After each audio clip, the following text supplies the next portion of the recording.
This time let us demonstrate how to make fried vegetables. Crispy outside and tender inside, chewy texture and coveted fragrance. How could we make such a delicious dish easily? Firstly, preparing. The materials we have to prepare are fried flour, coriander root, water and oil. Please select coriander with roots. Remove the leaves. Keep the stems and roots. Clean up. The length with the stem and root is about 10 cm. Next is mixing. The ratio is 80 g water and 5 g oil for 80 g fried flour. Pour fried flour into a bowl.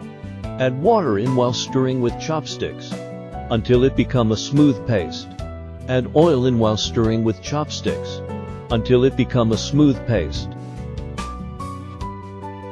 Next is coating.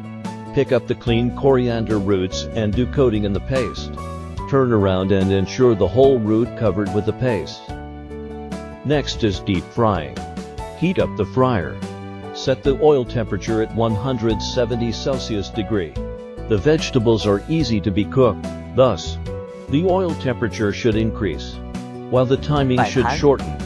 Put the coated roots into the fryer. Deep frying for 3 minutes and lift out. Dish up. Sprinkle with seasoning. Serve hot.